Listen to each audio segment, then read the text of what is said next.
자, 조동사에 대해서 구체적으로 나왔습니다. 뭐 조동사는 일반 동사를 도와준다, 비동사를 도와준다, 뭐 이런 말은 모르더라도 여기에 나오는 외문을 눈여겨봐두고 제대로 알아두면 그거는 그런 공식은 아는 거와 마찬가지입니다.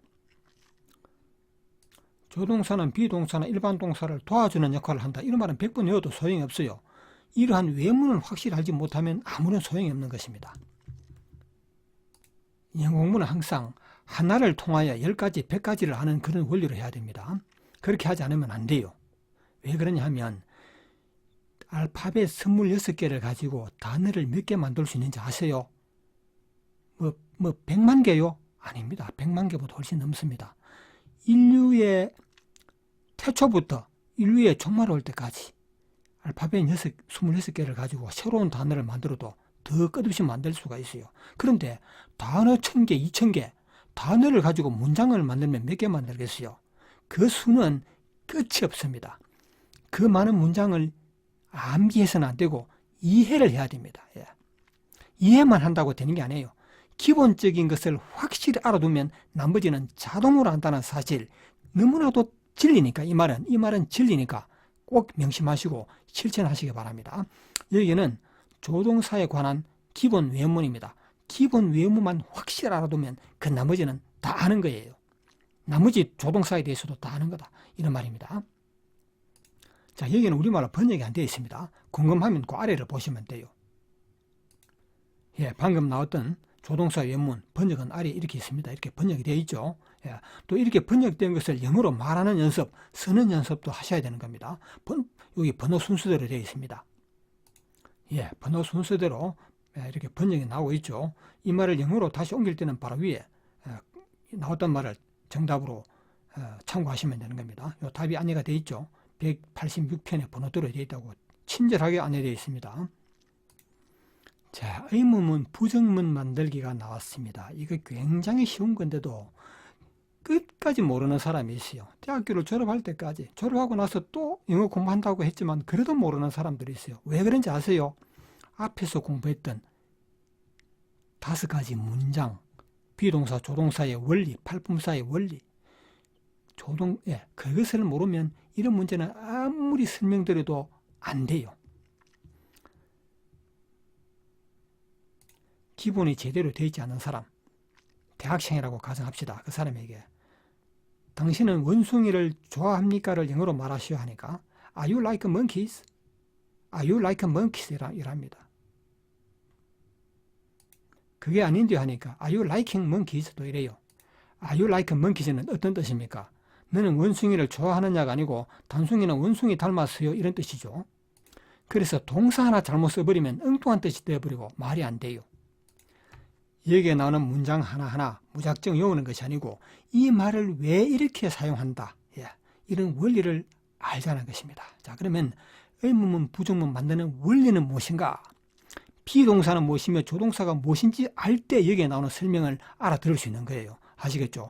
만약에 어렵다면 반드시 앞으로 좀 전에 공부했던 부분을 다시 보세요. 가까이 있죠. 어렵다고 생각할 때는 항상 조금 전에 공부했던 걸 다시 보면 되는 겁니다. 그것이 정답이에요. 그렇게 하면 풀지 못하는 문제, 해결 안 되는 문제가 절대 없고, 영어는 어려워서 못하는 것이 아니고 공부하는 순서와 방법을 안 지켜서 그렇다. 또 뭡니까? 확실하게 분명히 하지 않아서 그렇다. 그렇게 강조해서 95%의 잘못된 문법은 절대 해서는 안 됩니다. 이미 했던 분들은 그 문법을 버려야 합니다. 아직 하지 않았던 사람은 참 다행입니다. 하면 안 돼요. 그 대신 꼭 필요한 문법 5%는 확실하게 해야 된다. 이해되시죠? 의문문과 부정문에 대해서, 그리고 조동사를 사용하는 방법, 일반 동사, 비동사를 사용하는 방법이 간단하면서도 매우 체계적으로, 매우 과학적으로 이렇게 준비가 되어 있다는 것입니다. 이 자리를 통해서 여러분이 확실한 영어를 잡지 못하면 더 이상 영어는 활성하지 마세요. 앞에서 비동사, 조동사, 일반 동사가 중요하다고 말할 때는 그만한 이유가 충분히 있는 것입니다. 자, 이번에는 일반 동사가 있을 때 의문문, 부정문을 만드는 원리. 이런 원리는 대충 알아두면 안 돼요. 반드시 내 친구들에게, 사람들 앞에서 강의할 수 있는 수준, 아시겠죠? 영어 선생님과 똑같은 수준까지 올라가야 되는 겁니다. 어렵지 않아요. 요대로 알면 영어 선생님도 요대로 하는 겁니다. 더 이상도 필요 없고, 그 이하는 안 됩니다. 이해되셨죠? 의문문, 부정문, 비동사가 무엇인지, 조동사가 무엇인지, 어떻게 운영하는지 너무 간단하지만 모르면 절대 영어 안 된다는 거 자꾸 상소리처럼 강조합니다. 자, 여기에도 계속 나오고 있습니다. go, like 이 같은 아주 쉬운 일반 동사를 이용해서 의문문, 부정문 만드는 원리를 설명해 놓았는데, 그러면 동사가 얼마나 많습니까? 간다, 온다, 좋아한다 이런 것만 이외에도 동사가 굉장히 많죠. 그렇죠? 연구하다, 생산하다, 수많은 동사에 대해서도 요 원리 그대로 적용하면 의문문, 부정문이 된다는 것이죠. 수많은 문장, 수천여 개의 문장 중에서 그 문장은 의문문 아니면 부정문 아니면 긍정문, 그렇죠? 명령문도 많죠. 감탄문도 많죠. 감탄문, 명령문 너무너무 쉽습니다. 모르면 절대 영어 안 돼요. 자, 이런 문제를 풀어보세요. 쉬울 수도 있고 어려울 수도 있습니다. 어려울 때는 바로 앞에 부분을 보세요. 여기 정답 안내가 되어 있으니까 정답을 보고 알면 되는 겁니다. 어렵지는 않잖아요. 쉬운 것을 확실히 알면 되는 것입니다. 한 번 해서 안 되면 두 번 해서 안 되면 세 번 하고, 오늘 해서 안 되면 또 내일 아니면 일주일 후에, 한 달 후에 몇 번만 반복하면 되는 것입니다. 영어를 성공하는 비결은 한 번, 두 번, 세 번, 네 번 반복하는 것입니다. 우리말도 그렇게 배웠어요. 다음을 의문문과 부정문으로 고치셔 했죠. 자, 여기에서는 손으로 글로 써야 됩니다. 그렇죠? 그러나 손으로 글로 써야 하는 것은 물론이고 입에서 말이 빨리 나와줘야 돼요. 항상 그러한 관점에서 공부를 해야 되는 것입니다. 여기에는 조동사와 일반 동사가 나오는 문장을 가지고 의문문, 부정문 연습하는 거예요. 이치적으로 알고 연습을 통해서 확실히 아는 것입니다. 큰 소리로, 최대한 빠른 속도로, 최대한 또렷한 소리로 말하는 연습을 반드시 하셔야 되는 겁니다. 자기가 말한 것을 귀로 잘 들어보세요. 발음을 정확하게 하는지 안 하는지. 발음을 정확하게 한다는 것은 미국 사람처럼 혀를 꼬부른다는 뜻이 아닙니다. 국제 표준 발음으로 해야 한다는 거 아시죠?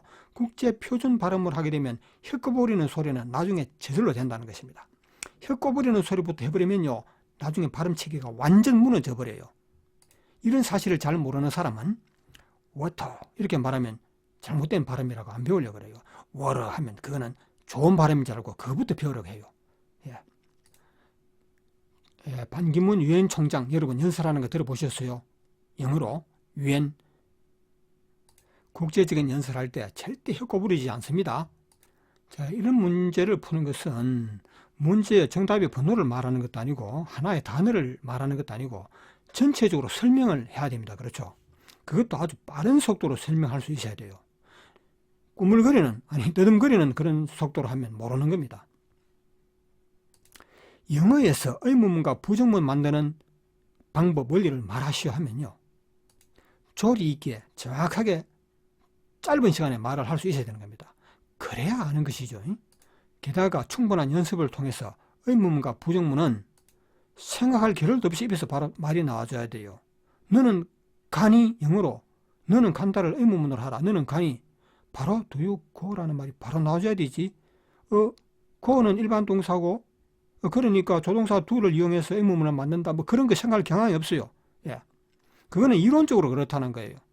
이론을 알고 나면 그 다음에는 뭐다? 숙달. 그렇죠? 이론을 모르는 상태에서 숙달만 하면 어떤 현상이 일어나는지 아세요? 좀 전에 내가 말했습니다. 너는 원숭이를 좋아하니를 숙달만 한 사람은요, Are you like monkeys? 너는 원숭이를 닮았니? 이렇게 엉뚱한 말을 한다는 것이죠. 항상 이론적으로 아는 상태에서 숙달을 하면 절대 그런 실수하지 않습니다. 이론을 모르면 엉뚱한 숙달을 해버려요. 자, 이런 문제를 여러 번 반복해서 풀어보시기 바랍니다. 빠른 속도로, 또렷또렷한 발음으로, 큰 소리로